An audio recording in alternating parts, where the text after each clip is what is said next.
আগামীকাল থেকে শুরু হামের বিশেষ টিকাদান কর্মসূচি।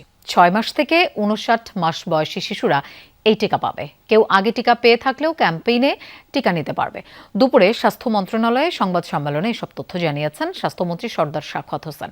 সারা দেশ নয়, প্রথম পর্যায়ে টিকা দেওয়া হবে 30টি উচ্চ ঝুঁকিপূর্ণ এলাকায়। দেশে প্রতিদিন হাজারের বেশি মানুষের হামের উপসর্গ দেখা দিচ্ছে।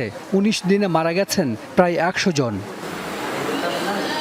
পরিস্থিতি নিয়ন্ত্রণে বিশেষ টিকা কর্মসূচি শুরু হচ্ছে রোববার। 18টি জেলার 30টি উপজেলায় ক্যাম্পেইন চলবে। এসব এলাকায় হামের সংক্রমণ সবচেয়ে বেশি। পরে দেশের অন্য এলাকাতেও শুরু হবে কর্মসূচি।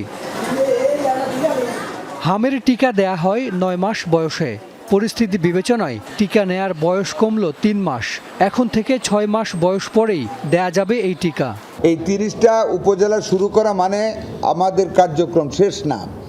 আমরা এটাকে যেহেতু এখানে প্রবল আকার ধারণ করেছে, এটাকে আমরা কন্ট্রোলে নিয়ে বাকিগুলিতে আমরা কাজে অগ্রসর হব ইনশাল্লাহ। কোনোটাই থেমে থাকবো না। ফার্স্টে শুরু করতেছি 6 মাস থেকে 59 মাস, যেটাতে এখন অ্যাটাকটা বেশি, এটাকে আমরা এখন টিকা দান করব।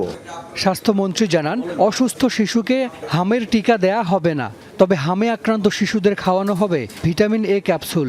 যারা অসুস্থ, হাম আক্রমণ হয়েছে অথবা জ্বর হয়েছে, হামের সম্ভাবনা আছে, শুধু আক্রান্ত চিকিৎসাধীন রোগীদেরকে ভিটামিন এ দেয়া হবে।